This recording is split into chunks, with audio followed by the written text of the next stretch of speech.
Welcome to About Mansfield, your audio newspaper. I'm Steve Casillo with the May 10th, 2023, 172nd edition, always broadcasting from the Cellmark Studios, along with Colleen Daniel and the About Mansfield news team. Coming up today, it's Mansfield news, sports, and your weather forecast for the upcoming week. And a little later in the episode, you'll have a chance to win a $25 gift card to a Mansfield restaurant of your choice with our Mansfield Trivia Question, courtesy of Joe Jenkins Farmers Insurance.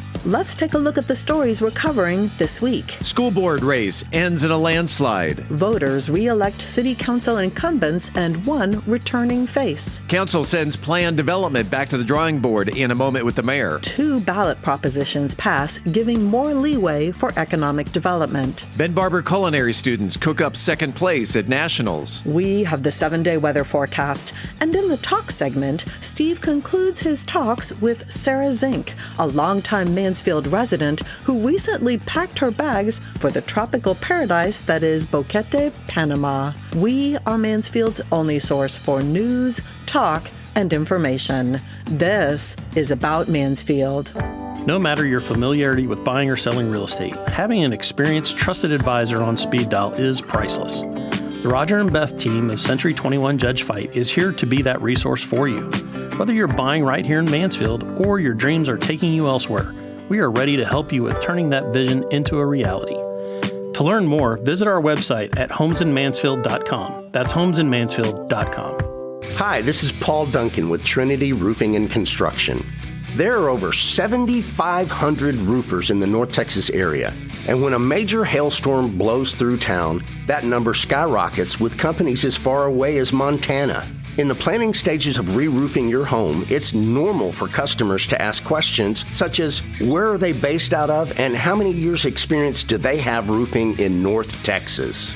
Trinity Roofing and Construction can answer each of these questions with confidence. As a family-owned, Mansfield-based business since 2011, Trinity Roofing and Construction recently received a Product Excellence Award by Owens Corning and are a Platinum Preferred Contractor with Owens Corning.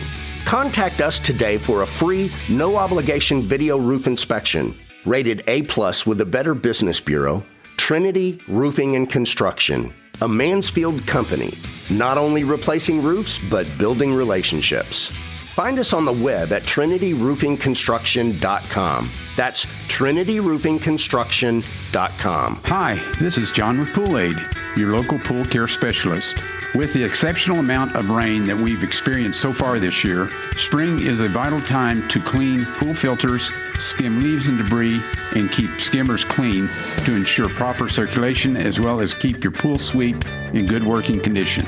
If you have any questions or concerns or need a certified professional to help keep your pool safe and clean, visit us on the internet at poolaid.net. That's poolaid.net. We're here for you. This is Randall Kennedy, and you're listening to About Mansfield. Welcome back to About Mansfield. The results are in, and the results from Election Day from Saturday are huge. On the phone with us right now is one of those winners, the winner from the MISD School Board of Trustees, Dr. Benita Reed. Welcome back to About Mansfield. Thank you for having me. I'm so grateful to be here. I appreciate this opportunity. Have you stopped pinching yourself to make sure it's really happening? I have not stopped pinching myself. No, it is surreal. I'm grateful, humble, just honored to be able to serve our students and, of course, our parents and educators.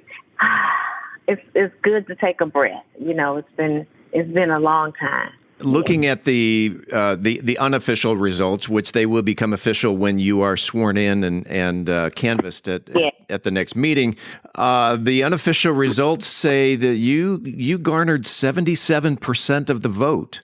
I am so grateful to our MISD residents for getting out to vote.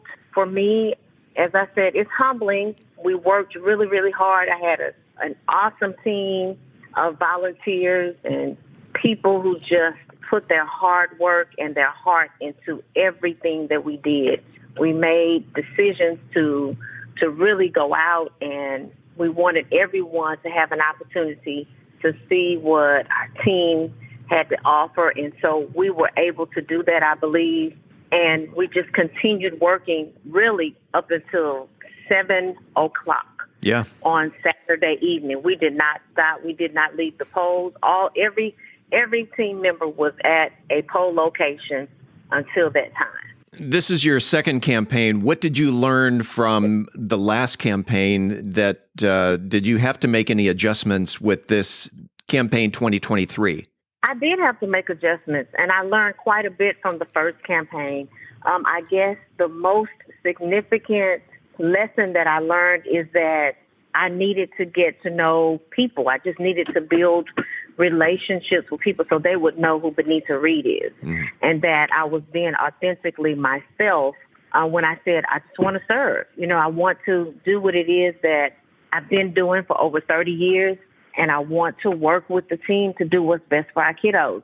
And so I think that's the most vital adjustment that I made. There were some strategic things that we did in terms of campaigning, but I think that was probably the premier thing, was to just let people get to know who I am.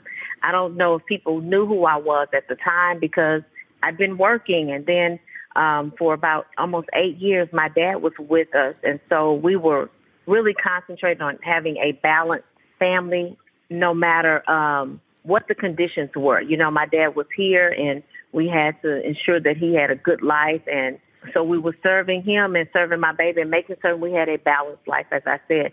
So getting out and just getting to know people and letting people know who I really am, that I think was most vital.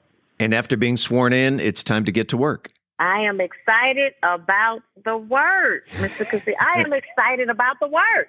I look forward to working with the entire board, all of the staff, everyone from central office to everyone at all the schools. I really want everyone to know I value everything they do on a day-to-day basis. I want everybody to be excited to come to work at whatever campus or whatever facility. I want MISD to remain the strong school district, and I want us to take this 23 fall into the next school year, take the idea of being rejuvenated and revitalized, not just because I am a part of the team, but because it is this is a new school district is coming forth. And so it's my hope as we dive in and get started working on what it is best for our students that we will all be excited about it and just be thrilled to get busy. Well, Dr. Reed, the last time I looked up the word landslide, your photo was next to it. No way. No way. It was the team. Yeah. The team worked nonstop, diligently, strategically, passionately. The team did not stop. If I needed to pivot, they let me know very candidly, and that's what I did. And so I cannot thank my team. I am so grateful to them. They've been with me for over a year. Some came on board, but everybody had one mission, one focus in mind, and that's to make certain that we were doing our best to get on the board to ensure that we would be able to serve our students, the parents, and our educators. Now is the time when we get in, as you said, Mr. Casillo, is to get in and do the work. So this is where I would like to have everyone's support. Please support us as we do what's best for our kiddos in this district. Dr. Benita Reed, our next Mansfield ISD School Board trustee, congratulations, and we'll see you at the next board meeting. Yes, thank you so much, Mr. Castillo. Mansfield voters have elected Brent Newsom to City Council Place 3 and incumbent Todd Tenori to Place 6 and passed 2 sales tax propositions according to the unofficial tabulation. Official results will be available once all votes are canvassed. The unofficial tabulation shows that Newsom received 2,095 votes compared to Scott Bowman's 1,734 votes for Place 3. Tenori received 2,432 votes compared to Gary Cardinal's 1,318 votes for Place 6. Elected council members traditionally take the oath of office during the City Council's second meeting in May. Incumbent council member Larry Brosh ran unopposed and will retain place 7. Council members serve 3-year terms.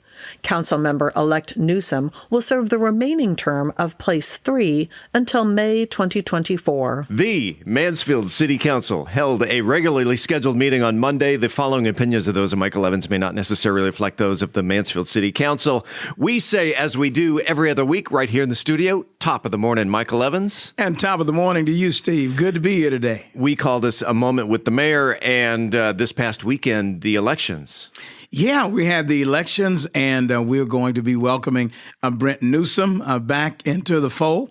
We look forward to working with him, and also Todd Tenora. We look forward to always working with Todd, our Mayor Pro Tem, just a good guy. And the unopposed Larry Brosh. Of course. Larry is, I call Larry our elder statesman. I mean, you can't help but love him.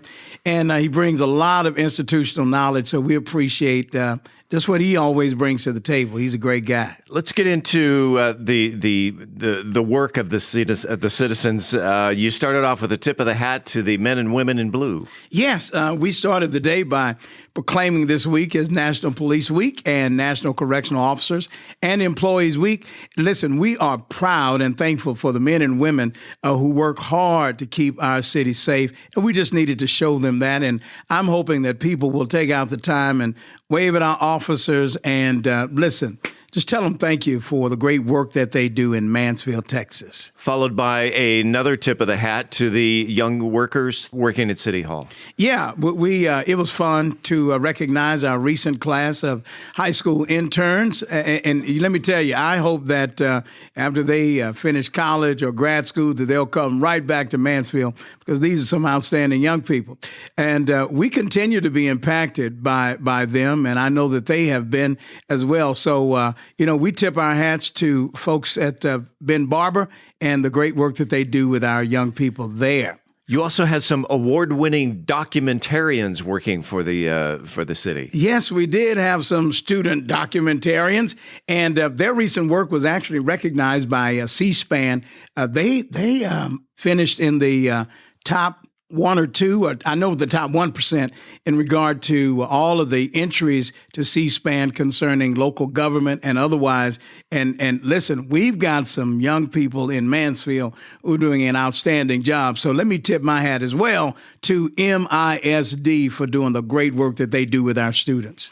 Getting down to city business, you started off with, you were talking about a planned development down near Lone Star. We reviewed proposed modifications to the planned development west of US 287 and north of Lone Star Road. What we did, though, that we decided to send the proposed modifications back to planning and zoning, because it's going to take some more work in order for that to come through. And then the TERS, you realigned the boundaries. Yeah, we did. We actually amended the boundaries to include Magnite Parks East and West, and that way they'll have access to participate in the TERS funding. And again, that lightens the tax burden on the citizenry as well. And, speaking of lightening the tax burden, we also designated an area as a tax abatement reinvestment zone for a commercial industrial tax abatement. And that is going to be vital for Crystal Windows, who's moving their national headquarters to Mansfield. So those windows are going to be produced right here in town, as well as they're going to bring quite a few jobs to the area. So that was some good work done. Let's talk about the special use permit for RV parking. Yeah, we also reviewed a specific use permit for recreational vehicle storage at 845 South Holland Road. Citizens may be familiar with that property already. I mean, it is a storage facility, so they're going to expand that and just make sure that they pull those recreational vehicles out of view and under cover, so to speak. Mm-hmm. I'm just going to tee it up, let you hit it down the fairway. The consent agenda, what took place there? All right. We approved 5 consent agenda items, including the authorizing the purchase of property for the Walnut Creek Linear Park Trail System and authorization for a planned development to apply for a grant to provide future funding of the multi-agency task force. Again, that's our police. And we also established a public hearing to consider the proposed amendment and imposition of updated roadway impact fees to June 12, 2023. And let me just say, in regard to the impact fees, these changes will ensure that developments are paying for themselves, that they're paying their fair share, and it will reduce the burden on our taxpayers. For years, our fees have been somewhat low. We hadn't increased them in a while. And what we discovered was that if we didn't hurry up and get them increased, then our taxpayers would be bearing the burdens for roadway construction as well as maintenance. So we all said, let's take care of that like right now. Sure. Accessory dwelling unit. You guys talked about ADUs last night. You know, we did talk about ADUs, and, we recognize that this is a very important topic in our city. And let me tell you something. It's very important now because there is a Senate bill as well as a House bill that is moving out of committee that's going to take the decision on whether a city can allow them or not totally out of our hands. And we looked at the Senate bill and the House bill, and not only will it take the decision out of the hands of the city, but it doesn't even, there are no provisions for parking. So people can build these things, you can have them in your backyards, and you can have a line of cars down your street and the city not being able to do anything about it. So we're heading back to Austin. This will be our 5th time this year that we've actually gone before Senate and House committee. So we want the folks to know that we're fighting for them, and we're going to do the very best we can to offer our suggestions so that we won't have what we believe are some bad laws concerning ADUs. Prior to the 7 o'clock meeting, you had the 3 o'clock work session, including video recording a public service announcement. Yeah, we did, sir. We shot a PSA regarding just a how-to in protesting property taxes and also in how to apply for the homestead exemption. You know, right now we're at about 12%. And we're going to continue to work, our city council, we're going to work hard to continue to raise the percentage in regard to the homestead exemptions, as well as lowering taxes. We've done it for the last 2 years. We're going to continue to work toward doing that. And I'm hoping that in the future here, we'll be able to say again that we've lowered taxes and that we've been able to raise the homestead exemption. So that's important. And also in that 3 p.m. report, that session, we discussed financial reports and a comprehensive economic development policy. And what I love about what we talked about is that in regard to the financial reports, we're going to make them much simpler. So that when we put them out on the website, people will be able to read them better and have a better level of comprehension. So that's a moment with the mayor. Appreciate you being here today. We'll see you in a couple of weeks. Listen, I will see you in a couple of weeks. And for the audience to know, in June, we're going to have back-to-back meetings, June 5th and June 12th, rather than 12 and 26. So we'll be meeting earlier in the month, and we hope to see everybody there. Michael Evans, we'll see you again soon. Thank you, sir. See you next time. Mansfield voters passed the 2 sales and use tax propositions that were on the ballot last week. Proposition A, which expands the allotted uses of its Type A sales and use tax, including all amounts already collected, for certain Type B projects, passed with 2,500 votes as compared to 1,400 votes against, resulting in a 63 to 37% split. Proposition B, which allows the use of sales and use tax for a professional multi-sport venue and related infrastructure, passed by a much narrower margin, with 2,100 votes to 1,800 opposed, a 54-46% split. The passing of Proposition A now gives Mansfield Economic Development Corporation more leeway in spending dollars on projects related to recreational or community facilities. This includes land, buildings, equipment, facilities, and improvements found by the Board of Directors to be required or suitable for use for professional and amateur sports, including children's sports, entertainment, tourist, convention, public park purposes and events, auditoriums, amphitheaters, parks and park facilities, open space improvements, related store, restaurant, concession, automobile parking facilities, related transportation facilities, and related infrastructure. The Ben Barber Culinary Arts Restaurant Management Team competed this week in Washington, D.C. in the National Pro Start Invitational, earning second place out of 100 teams. This is their third win in the national competition that provides real-life experience in the restaurant industry for participating students. The restaurant management team advanced to the national competition after taking first place in the Pro Start Regionals in March. Since November, students have put in more than 20 hours of practice each week in preparation for the competition. Nationally, the top 5 teams from the culinary and management competitions are awarded generous educational scholarships to help further their careers in the restaurant and food service industry. In 2022, more than $200,000 in scholarships was awarded to winning students. In sports, there must be something in the water in Mansfield because we have now produced 2 female high school triple jump national champions in recent years. Mansfield Timberview superstar Taylor Fingers never thought that track and field could be her ticket to a world stage, as she was steadfast on someday competing in the Women's World Cup soccer tournament. After making one of the hardest decisions of her life last year, she quit soccer, and Fingers is now the #1 ranked triple jumper in the nation as a senior and aspires to compete in the Olympics. Fingers plans to attend LSU in the fall and is one of 5 DFW area track and field girls who are ranked #1 in the country. Fingers cites Lake Ridge grad and Olympic triple jump phenom Jasmine Moore as a source of inspiration. We all remember Jasmine, right? Hi, I'm Olympian athlete Jasmine Moore, and you're listening to About Mansfield. Taylor Fingers will be competing this season in the triple jump, the long jump, the 4x100 relay, and the 4x200 relay. With that kind of firepower behind you, Timberview has a shot at the team's state title.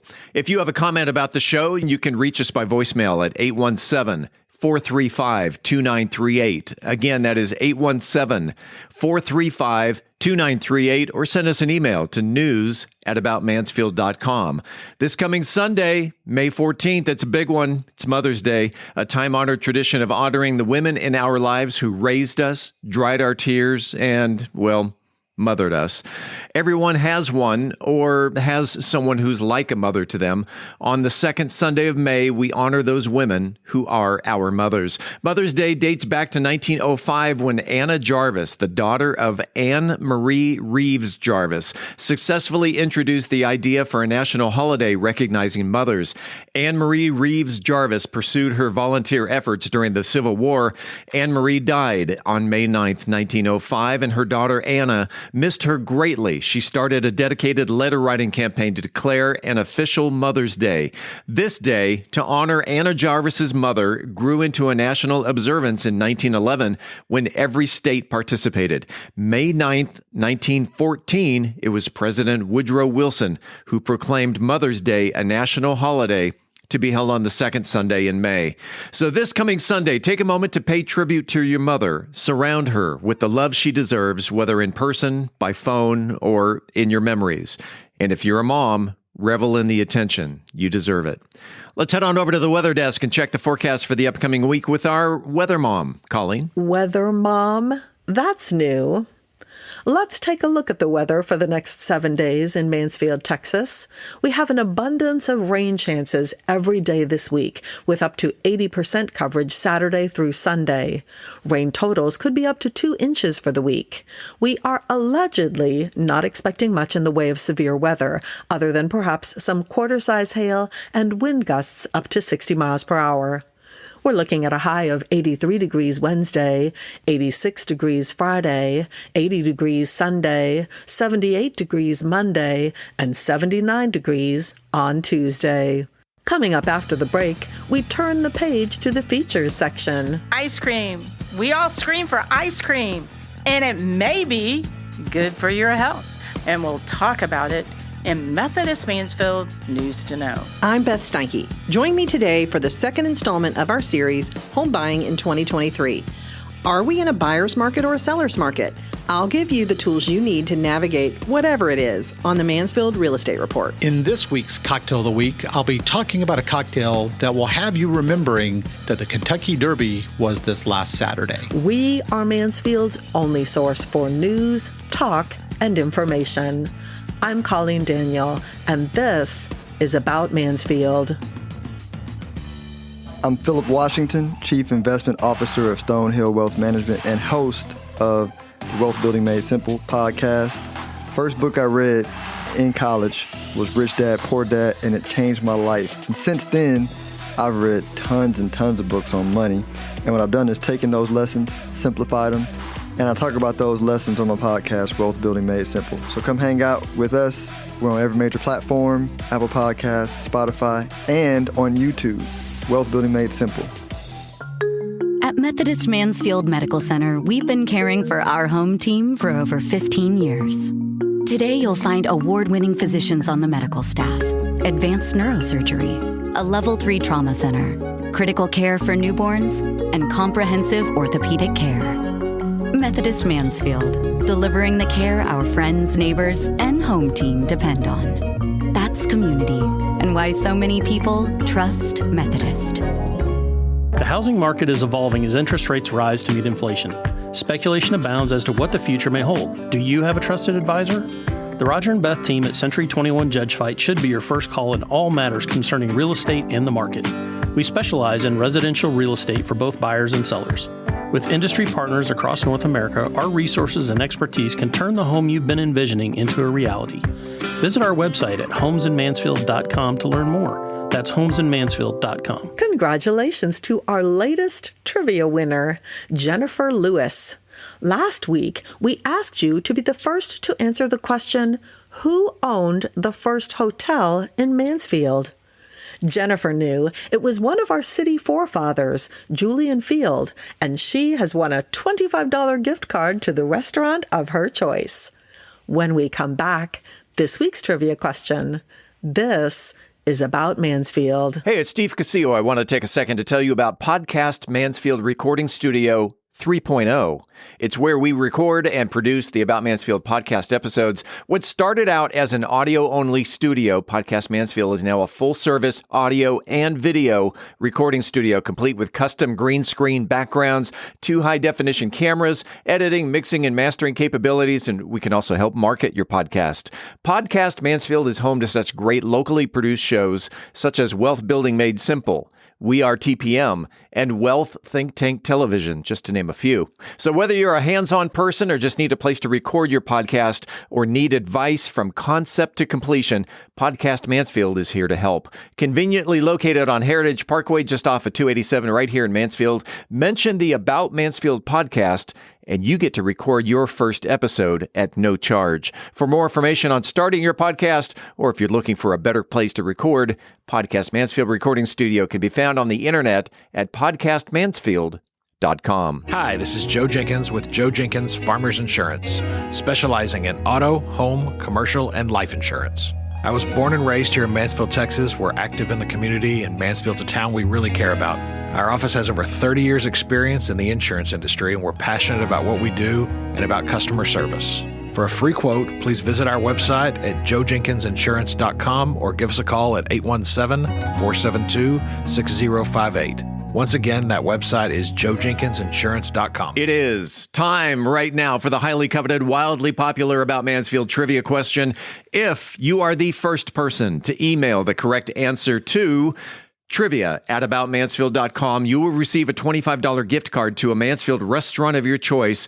Brought to you by Joe Jenkins Insurance. Whether you're looking for homeowners, auto, commercial, or any other type of insurance, Joe has helped Mansfield area residents understand the insurance coverage that best fit their needs since 2010. You can find him on the internet at joejenkinsinsurance.com. We mention this every week. Not every winner submits their answer on Wednesdays. So if it's Thursday, Friday, Saturday, whenever, give it a shot. You may be taking home a $25 restaurant gift card.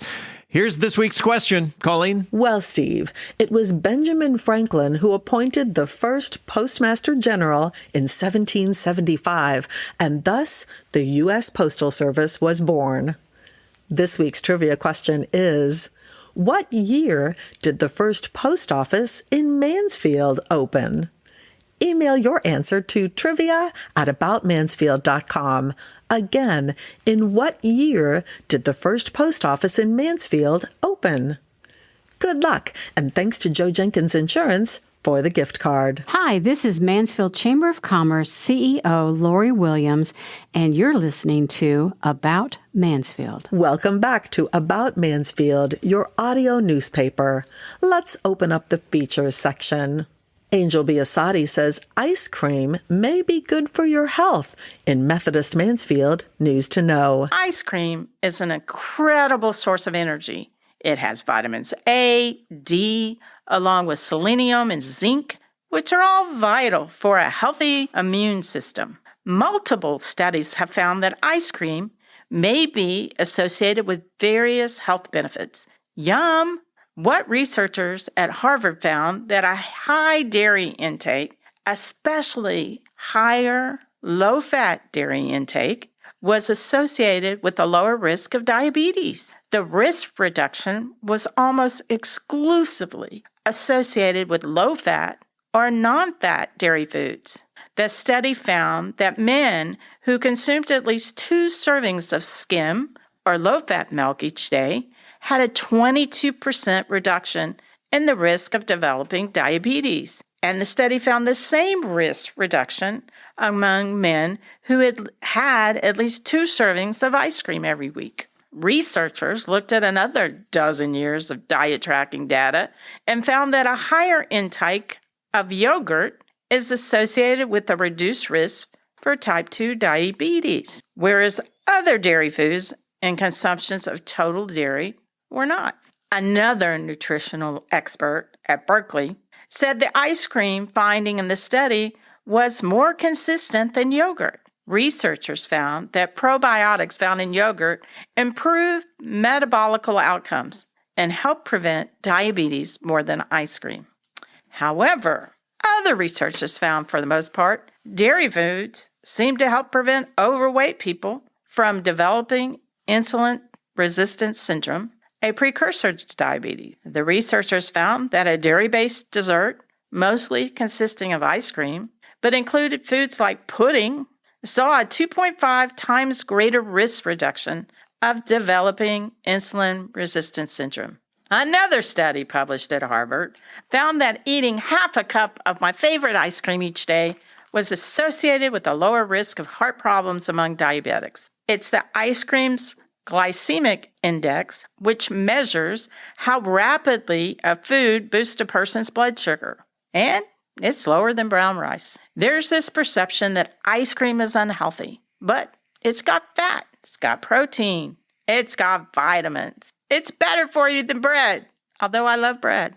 On top of that, the amino acids you take in when eating ice cream, such as tryptophan, are known to increase serotonin production. And boy, that leaves us feeling calm, satisfied, and happy. American diets are not the best. It's very possible that if somebody eats ice cream, and forget the starch, it can actually protect against diabetes. In another study published at Harvard, they found that eating half a cup of ice cream each day was associated with a lower risk of heart problems among diabetics. They noted that people aren't always honest when asked about what they eat. They found that overweight, obese people reported eating fewer dairy-based desserts than other people. They concluded that heavier people don't consume less desserts. They just underreport them. An occasional scoop of ice cream may be okay as long as you take care of yourself by observing a healthy meal plan and remember to get out there and exercise. That's Methodist Mansfield News to Know. I'm Angel Biasatti, reporting for the About Mansfield podcast. Are we in a buyer's or a seller's market? Realtor Beth Steinke has the 411 in the Mansfield Real Estate Market update. In the first installment of our series, we went through the steps to get your personal finances in order before buying a home. But that isn't enough to navigate the complexities of the current real estate market. During the pandemic, we saw an extreme version of a seller's market. It was absolutely nuts, with buyers throwing money around like it didn't even matter, waiving inspections, waiving appraisals, competing like the Hunger Games for bad houses. Fast forward now to 2023. The housing market is inching ever so slightly toward a more balanced market, but markets are very local, and every city, and even down to the neighborhood level, are going to be different. There is a sharp divide geographically right now on how housing demand is lining up across the U.S., unusually sharp. Let's take a look. In the Mountain West, West Coast, and Austin, Texas, prices are down as much as 10% year over year, according to the data analytics giant Black Knight. Midwest, Southeast, Texas, except Austin, and even the Northeast, prices are up year over year, most notably Miami at 12% a year over year, and Orlando at 9%. Of course, unless you're moving across the country, none of that really matters to you. Real estate is local, and one thing we can all agree on is that it is absolutely more expensive to buy a home today than it was a year ago. The variations really depend on the location, and some homes and neighborhoods are performing very well and others not so much. Why is that? One of my personal theories is demographics. Middle Americans are not moving. These are the folks who own an adequate house in an adequate location. We are seeing these folks staying out of the market for the most part. Who does that leave? Older Americans. I call it the Grammy and Papa effect. They are all cash or heavy cash buyers, and they are still moving to be near those grandbabies. They remain unconcerned about interest rates, maybe because they've seen too much. They've seen double-digit interest rates and celebrations when they finally got down to 10%. Or maybe it's because those grandbabies are just too darn irresistible. First-time home buyers are also in the market, and we've seen a significant dip in institutional investors buying up all the first-time buyer homes since money is less affordable and less available for them. Affordability remains a critical driver in the real estate market.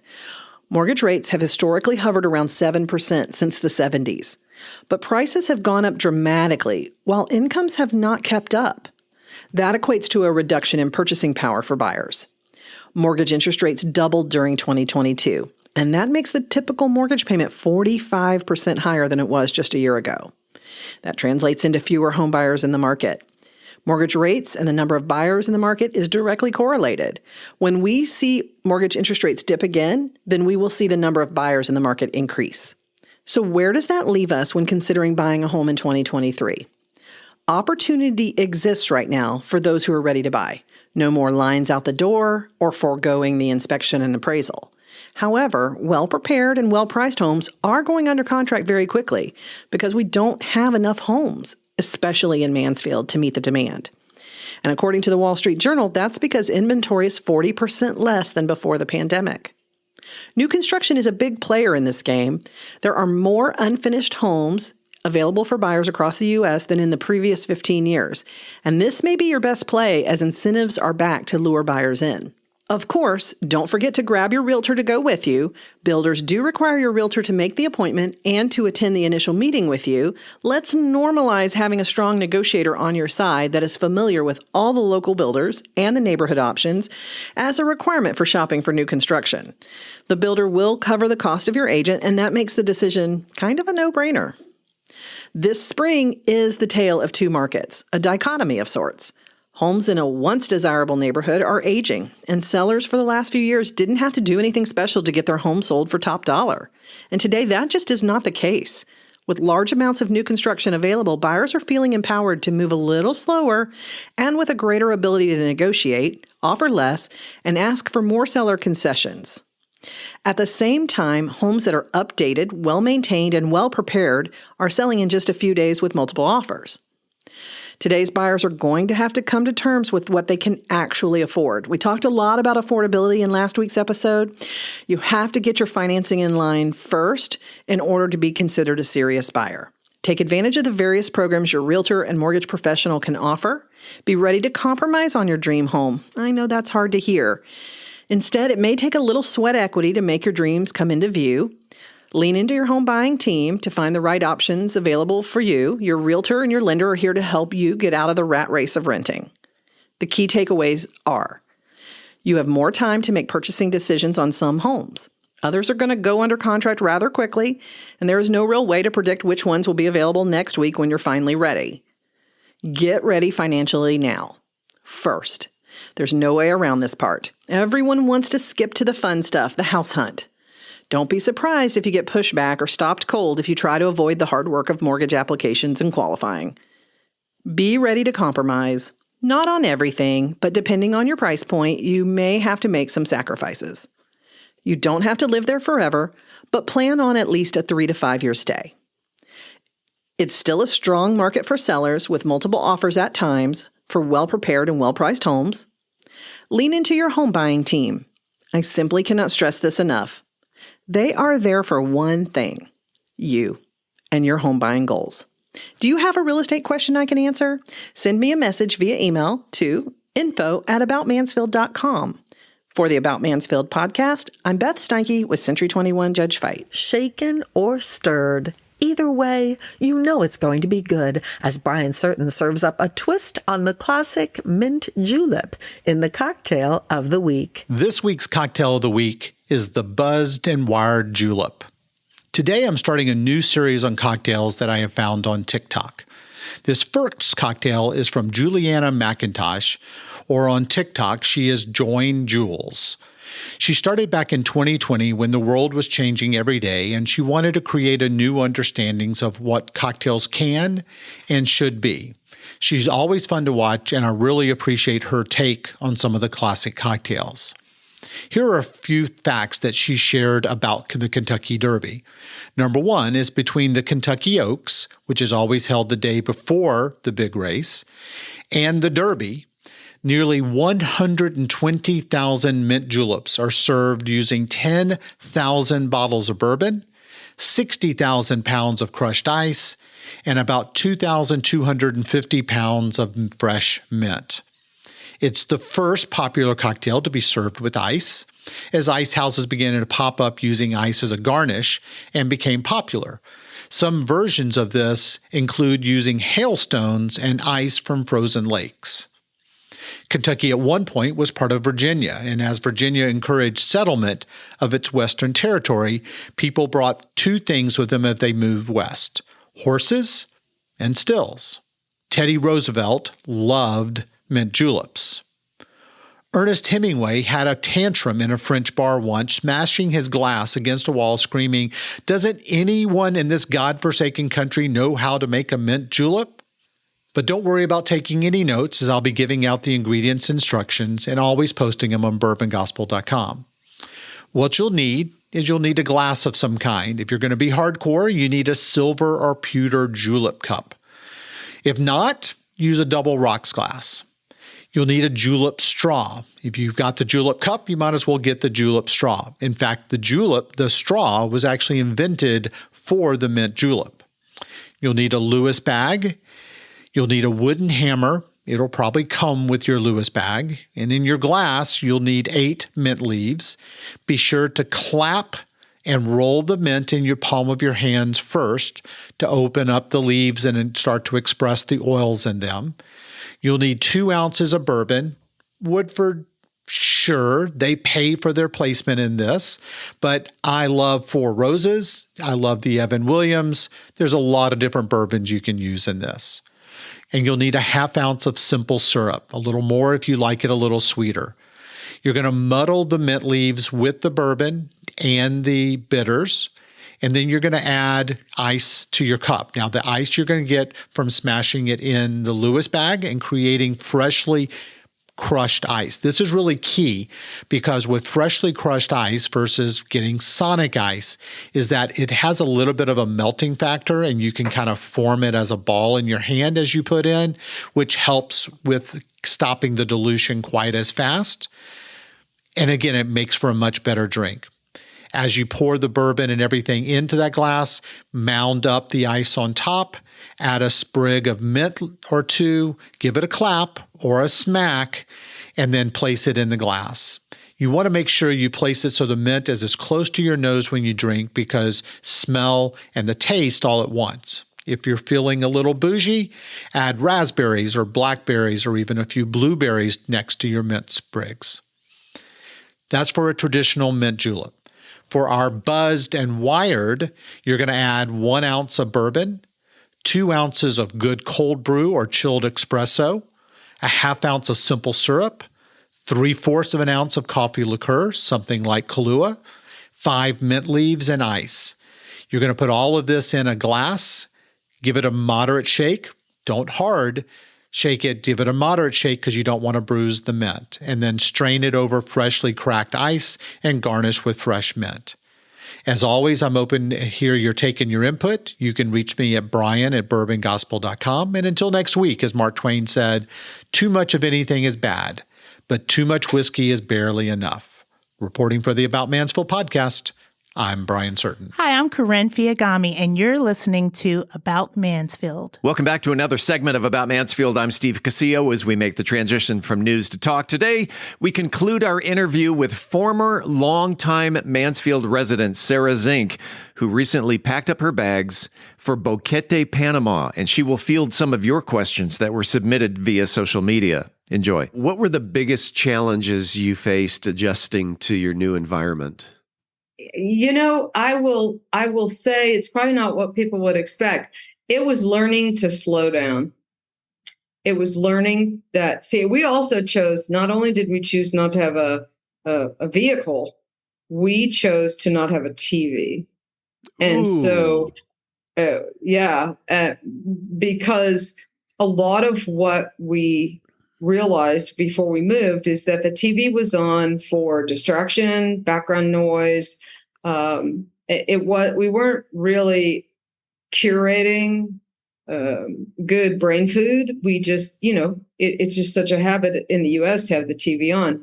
Well, I'm a behaviorist, and so if you think about when are you watching TV, it's the end of the day. Your tummy is full. You've had a glass of wine or not, but you're relaxed and you really are receiving all these messages. So we decided not to have a TV, but it's been learning to slow down and be. I will say in the U.S., we spend a lot of time going and doing and experiencing and buying. I mean, the consumerism mindset, and we have to travel and do all this stuff.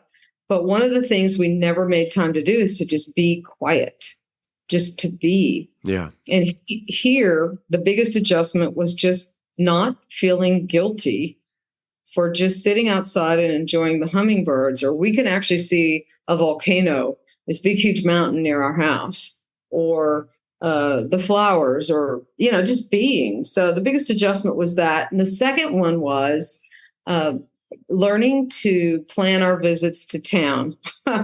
So, in Mansfield, you just head up to the Walmart and literally can find almost anything you want.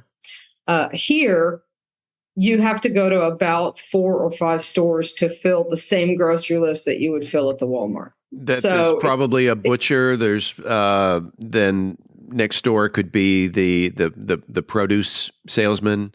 Yeah, it's similar to that. I mean, depending on what you're looking for or how you want to get your stuff, this store might sell the kind of ribs you want, but they're not going to sell pork chops. Or this store may sell some of the veggies that you want, but they don't sell all the fruits you want. And so it's, and not to mention, grocery stores are just grocery stores. You're not going to find hardware in the grocery store. You have to go to the hardware store. Right. And then the department store that has pots and pans and this and that and the other. So it's like, I think someone said, this is like the U.S. probably was back in the 50s or 60s, but with modern technology. So without a car, do you have a bike maybe for emergencies? No. No. We have a pretty good network of friends. So if we had an emergency, we could call them. But there's also a local ambulance service who just happens to live in the neighborhood. So an interesting thing for people to know, though, is that not all the ambulances here have EMTs. They're literally just transportation. And like in Mansfield, you could probably call 911 and have an ambulance at your house in 2 to 5 minutes, maybe. Here, it could be 10 or 15. So, but for us, let me give an example of how the not having a vehicle works. So we curate a grocery list and a shopping list. And once every couple of weeks, we'll go into town and we start at we start at one end of town and go to the other, and we just do all of our shopping that way. So it's caused us to be more intentional, which also means we're more mindful and we slow down and think about, what we want versus what we noticed before we left the U.S. is just, you're hitting the store every day or two and, spending all this money and not necessarily using everything you buy. And you brought up food, which a lot of these social media questions are about food, but really, one that's not on this list, but that came to mind was, do you ever get to dine out? Are there any restaurants nearby? So the funny thing about where we live in a town called Boquete, which is pretty much, it is the equivalent of the Aspen of, Panama. It's a little bit, not that we qualify for that. We live a little out of town, but it's got 40 restaurants in it. Wow. Yeah. So you would never want for a place to go. So there's everything from Chinese food to Peruvian food to there's even an expat who has opened up a couple restaurants that have, traditional American food, a lot of burger joints, a lot of pizza places. There's, traditional Mexican restaurants. Literally, there's no lack of food here in Boquete. If you go to Panama City, you will actually find, TGI Fridays and PF Chang's. And the interesting thing is there's a town about 30 minutes away called David in English, and they have a KFC, they have McDonald's, a Wendy's, and a TGI Fridays. So yeah, food, the Panamanians love food. So you're not going to starve to death here. But the chains have not made it to Boquete yet. I know, absolutely no, because we're up in the Highlands. I don't think we have the population that would entice the chains to come up here. Now, you've been there about a year and a half. Yep. What is your favorite food that they don't serve in America? I suppose it might serve it. And there's a couple. There's one called arroz con leche, which is basically rice pudding. And our neighbor, a little old guy named Nelson, he's one of the first people we met. He's probably 70 or 80, and he and his wife make it. And they use this this brown sugar cane thing called raspadura, and it sweetens it. And then they use cream, and it is just so rich and wonderful. So that is probably one of my favorite things here. And I will say, the Panamanians make a pretty damn good pizza. Do you miss barbecue? Oh no, Larry brought a smoker. No. I definitely do not miss. I don't miss barbecue. I'll tell you one. Talking about food, there's a company here called Dos Hombres, and it's run by an expat, and he also has, I think, a YouTube channel called Two Guys in a Cooler, and they make some of the best pulled pork I've ever had, and they also make beef jerky and a lot of cooking. They do a lot of cooking and freezing it. And because bear in mind, a lot of people that move here are single or they're just two people. And so it's kind of hard to cook for two people. So there's a few chef services where they provide these smaller portions so that you're still eating good, but you're not having to go to all the trouble of cooking for just one or two people. Right. Has Larry been teaching the Panamanians how to smoke? No, he did he bought a smaller smoker. He sold his bigger smoker to another expat from Mansfield. He sold his smoker to them, and he was teaching them how to do that. Another question from social media. What do you miss? What do you miss most about Mansfield food-wise? I will say there was a place, and it's over on 287 and Broad Street. They used to make a 5-cheese grilled cheese sandwich. That's one thing I cannot find is a decent grilled cheese sandwich. 54th Street? 54th Street. I think that was, and they made a mega grilled cheese sandwich. So I definitely miss that. Kind of an unusual question, again, from social media, but I'm just going to throw these out there. Is there Diet Coke? Oh, yes. Now, yeah, as a matter of fact, because I've been working on my health and I didn't have to, but I chose to give up Coke. And Diet Coke's not hard to find. Dr. Pepper seems to be the thing that is, people will go on hunts for Dr. Pepper. And I think Mountain Dew may be another one. So. And probably a Fresca or something like that. Oh, yeah. Good luck with Fresca. Although I have seen people who found cases of ginger ale. Sarah, what do you and Larry miss most about Mansfield, Texas? You've been away a year and a half. This is going to hurt everybody's feelings. I don't miss much.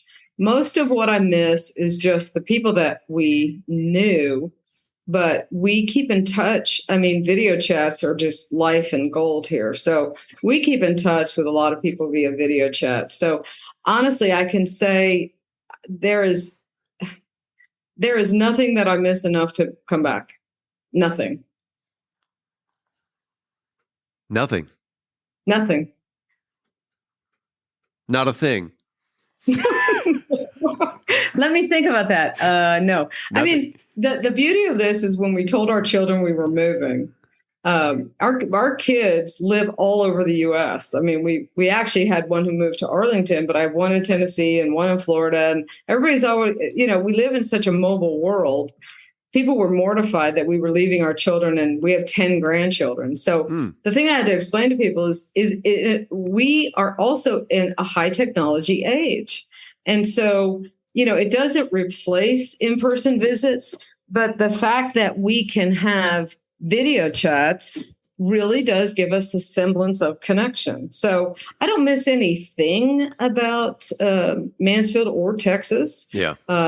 And we don't have a sense of absence from our family and friends. So I can say there's literally nothing that we miss enough to come back. Yeah, my wife and I are empty nesters as of a year ago. Congratulations. Yes, I've been watching those videos. My daughter just celebrated her 1-year wedding anniversary 2 days ago.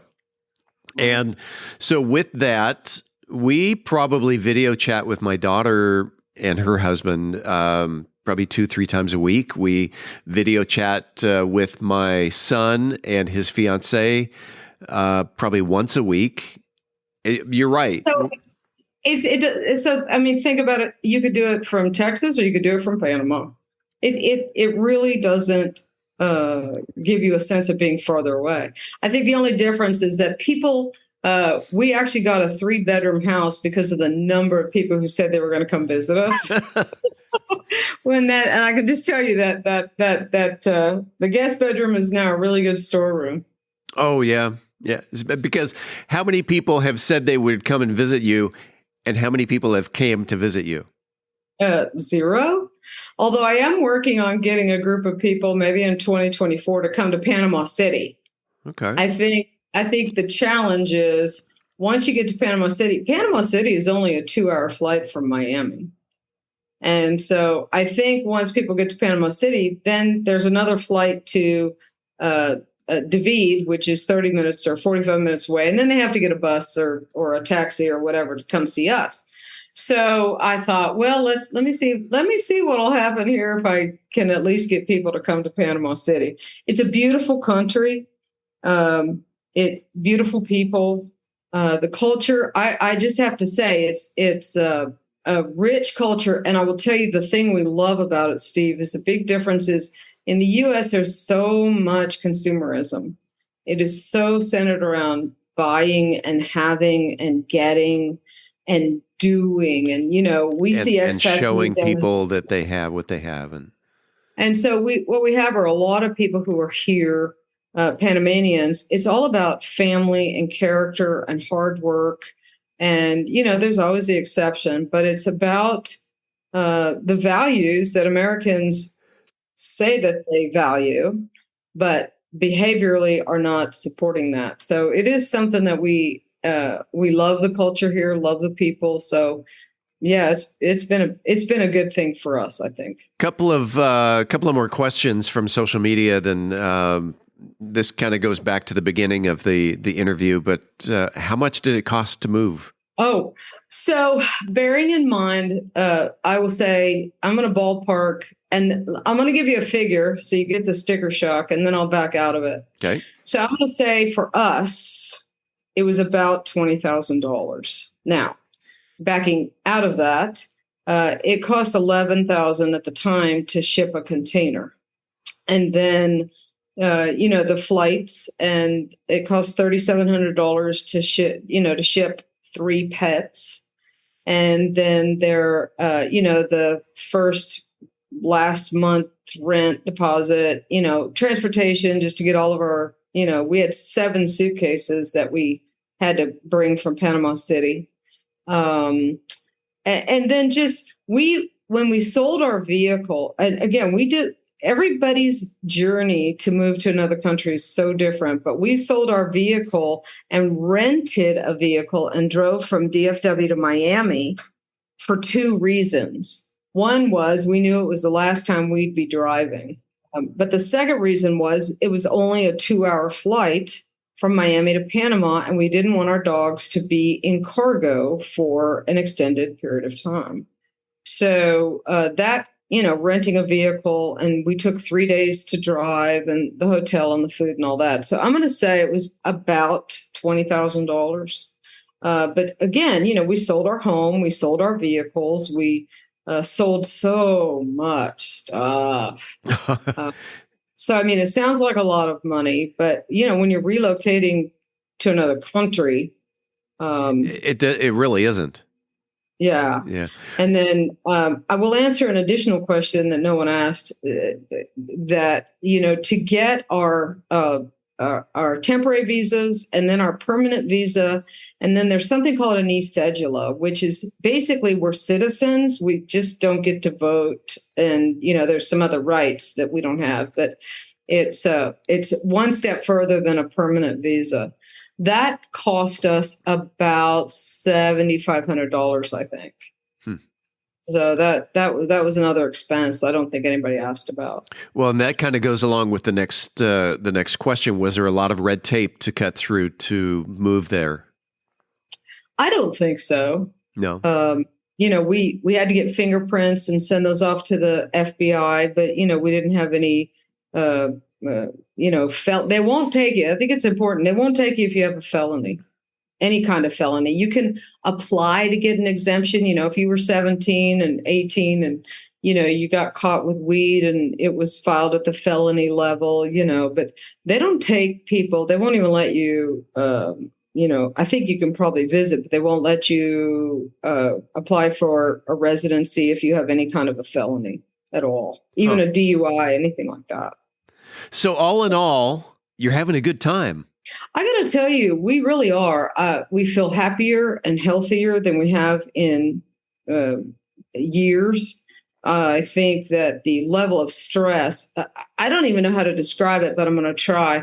When you get off the plane in Panama City, it feels different. Yeah. And I think, my belief is that, our thoughts and emotions are electric and magnetic. And so I think the stress levels in the U.S., the anxiety, the anger, the whatever, that emits this, electrical, emotional static. And when you get here, it feels different. So yeah, would not change a thing. And super, super happy that we did it. All right. How do we want to conclude this? I would say let's conclude it by saying, I think the important thing for anybody who's thinking about, I call it evacuating the U.S., but anybody who's even curious about living in a different country, we had a very positive experience with the company Panama Relocation Tours.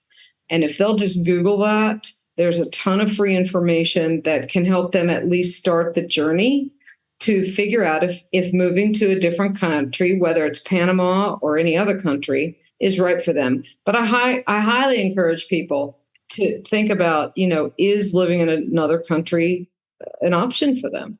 And of course, people can follow Sarah and Larry on Facebook. Again, the name of the Facebook page is... It's called The Zinks in Panama. The Zinks in Panama, Z-I-N-K, and in this case, plural, Z-I-N-K-S, The Zinks in Panama. That's the other thing is that you mentioned you're probably in the best health you've been in.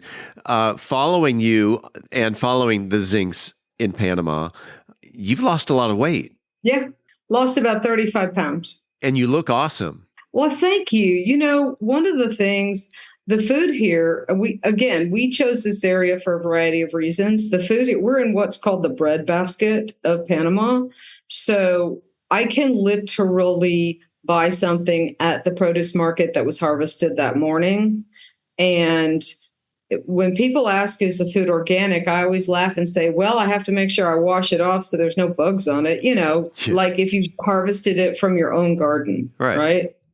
The food is fresh and plentiful and flavorful. And, the chickens, I can go down and get leg quarters for about $1 a piece. And these were chickens that were just harvested, within the last week. So, and they're not injected with all that saline junk. Yeah. So, yeah, I think we feel better. And, with Larry, he's had some breathing problems for a few years. The environment is just so much better. The air's fresher and cleaner. So overall, take the lack of stress, the better health care, and, the food being so much fresher and healthier. Yeah, it's almost just like this byproduct of just living here. Well, Sarah, I hope it's not another 18 months before we have you back, but I would love to have these periodic updates on living in Panama. Well, my pleasure, and I appreciate you asking. And if anybody has any questions, they can, that we didn't answer, they're welcome to just ask on the page. Thanks for being on About Mansfield. My pleasure. Thank you for having me. Coming up next week on About Mansfield, we will talk in studio with yet another fine Mansfield citizen. You'll just have to tune in to find out who it is. As always, this is the place where you'll hear the latest Mansfield news, sports, and weather. Until then, don't forget to like, follow, subscribe, share, love, support this podcast. If you haven't already, so you never miss an episode, it's free and it's easy. Head on over to our website, aboutmansfield.com, and enter your email address right there on the homepage. We will never send you any spam. We promise. About Mansfield is recorded at Podcast Mansfield Recording Studio. Hosts Steve Casillo and Colleen Daniel. Moment with the Mayor feature Michael Evans. Science reporter Dennis Webb. Methodist Mansfield News to Know Angel Biasatti. Mansfield Real Estate Market update Beth Steinke. Cocktail of the Week Brian Certain. Post-production editing, mixing, and mastering, Steve Casillo. This podcast is copyrighted by Podcast Mansfield Recording Studio for the private use of our audience. Any other use of this podcast without written consent is prohibited. We thank you all for listening. On behalf of the entire news team, I'm Steve Casillo, and this is About Mansfield.